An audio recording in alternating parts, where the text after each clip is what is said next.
Bricks and Minifigs is your one-stop shop for all things LEGO. Hit the link below to find a store near you. Hello, my name is Tom Jacobson, and I'm here at Atlanta BrickCon 2024 again this year. And at this year's show, I've got my new centerpiece build. I titled it Imperial Tactical Operations. I guess you could either say it's perhaps from the Death Star or from Super Star Destroyer or something. You know, I leave it up to the imagination, but what I do here is just a daily scene of Imperial tactical operations from a military standpoint. So I've got two Imperial shuttles here. One is being maintained. I got another one flying here. I got a little guy there that's bringing them in. I've got an Imperial landing craft that's getting ready to be loaded with some stormtroopers there that are getting their last-minute instructions before they load on. Got some cargo loading on here as well.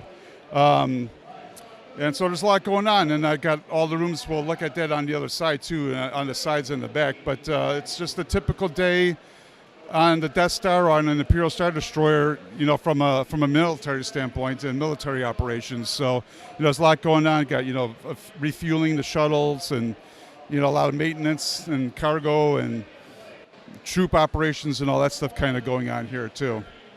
One of the things I love that you've done with this is, while there's a lot of action and things going on, it also feels very sleek, and you've got lots of tiles. So talk about kind of your design approach to that and how you were able to get everything looking so nice here. Right, that's been kind of my trademark in my builds. I do a lot of detail, but I try to keep the clutter down. I do use a lot of tile just to kind of give that clean look. I try to leave as many, I try to cover up as many studs as I possibly can just to give it that clean lines and a clean look. But like I said, a lot of detail, but without a lot of the clutter. And so that's how I kind of operate my how I go into my builds. Try to do that clean look. That's kind of my style.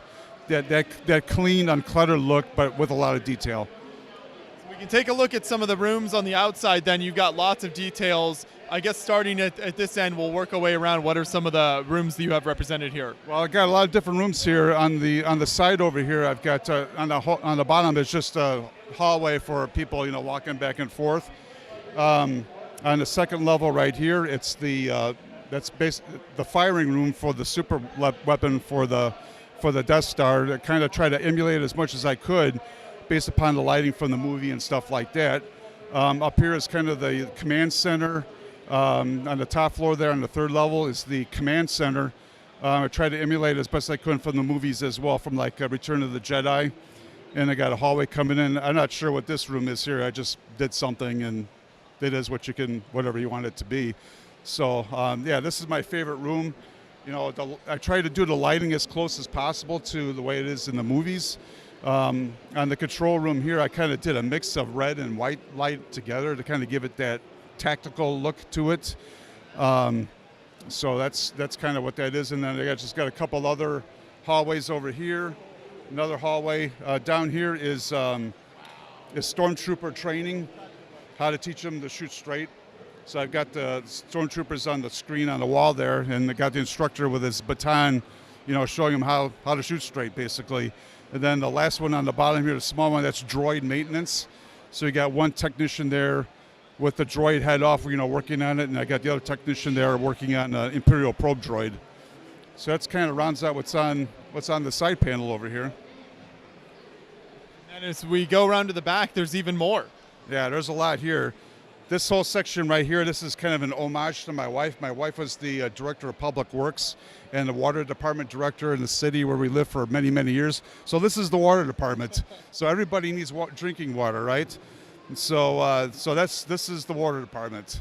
And I got tanks and piping and controls and technicians and all that kind of around. And I kind of did some cool things with the lighting here with the white lighting on top of the tanks, and then on the bottom to kind of give it a little bit more depth. I got the blue lighting just to kind of give it that little bit more depth as well. So I think it came out pretty well. Then over here I got another control room thing going on with that has the doorway that leads out into the balcony, onto the flight deck over there, and at the far end here, maybe you can move these things here. I've got the turbo laser room up there, and I custom built the turbo laser at the far end there. Try to emulate as close as possible to what's in the movie. And then in the second level at the far end, that's TIE fighter training. So they're all sitting there at their desks with the instructor, and you can see got the TIE fighter on the screen where it's instructor. And then the room with the red lighting in there, that's all their helmets are all lined up there while they're doing their class. so that's kind of rounds out the rooms here as well. So it's I think the lighting came out really well. I'm really happy with that, and people are are very appreciative of what it is. And people ask me where do I get my lighting, and I tell them where I get it from a company called Brick Loot up in Chicago, and so yeah, that's kind of my build. So you mentioned the lighting there, and it is really impressive. How do you incorporate that so seamlessly throughout the whole build here, both in the rooms here and kind of the large hangar section as well? It looks so perfect here. Great work. It's actually, there's one of the guests at the show here that just asked me that same question about 20 minutes ago. And I said, that's one of the things that you have to be cognizant when you do the build is, as you're doing the build, where the wiring is going to go, where the power bar is going to go. So I do leave kind of a couple sections blank, like right here. You see the wire coming out here. So this is a section that's got the 110 outlets and also the USB power bars. Got another power bar here. Then I got wiring, another power bar hidden up in this section up here.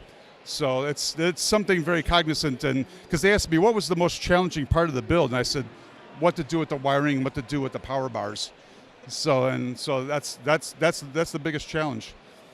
And so. But otherwise, I think I'm very pleased with the build, and again, like I said, my paramount is clean lines, a lot of tile, and a lot of detail and no clutter. I love that. And speaking of clean lines, we can stop now and take a look at another Star Wars themed build that you've got here at the show. Yet another one of my world famous Star Wars Frank Lloyd Wright mashups here. One of my themes that I've done at several shows over the last few years is what if Frank Lloyd Wright existed in the Star Wars universe, and what if certain Star Wars characters had hired Frank Lloyd Wright to build them a house or some kind of a structure, what that might look like. In this case here, this is number 5 in the series. This is what if General Reiki in Empire Strikes Back had hired Frank Lloyd Wright to build a ski chalet or a ski lodge on Hoth, basically for the entertainment of the rebel troopers there.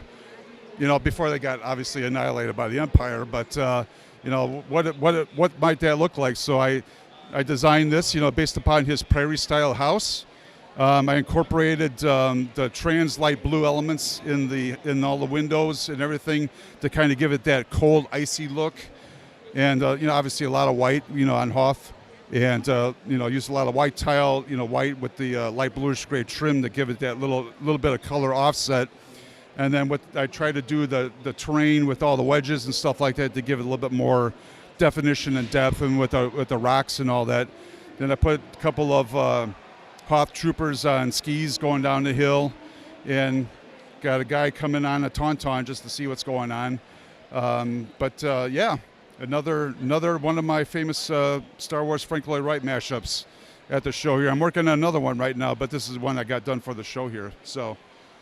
With this build, you've got this large flat roof, so structurally that can be difficult sometimes to make sure that isn't just kind of collapsing in itself. What are the techniques you use there? Well, what I do is I take plates, like 16 by 16 plates, or 8 by 12 plates, or 6 by 12 plates, and kind of piece it all together.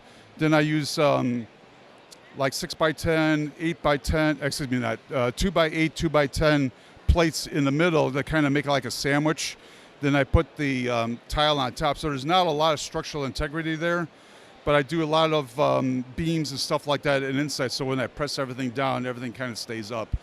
Because then again, there's no interior on this, because with the way I did it, with the lighting, and the windows to make it more Frank Lloyd Wright-ish, you can't see in anyway. So I didn't do any furniture. But if you take this off, again, there's 110 power strip, and then 2 or 3 USB power bars in there as well, and a lot of wiring for all the lighting. So Yeah, but you're right. I need to have the beams going across to support when I press because the roof is very flexible. And so I have to have that structure underneath it when I press everything down to make sure that stays in place and I don't crush it. So it's a great looking build, though, and certainly very reminiscent of the Frank Lloyd Wright style, and I love how you've continued this series over the years. So you've got these builds here in Atlanta, but you'll actually have these at a number of other shows throughout the year, right, if people want to see these in person? Absolutely. I'll be doing most of the Brick Fan Expo shows later in Tampa and Orlando and Jacksonville, and then I believe we're going to be in Memphis and Charlotte. And I'll still do a few shows for Brick Convention as well this year. So yeah, so people can come out and see that. I'll have about 9 builds for the show, for those other shows. I'll have another Frank Lloyd Wright Star Wars mashup for you. I'm working on Wedge Antilles' house right now.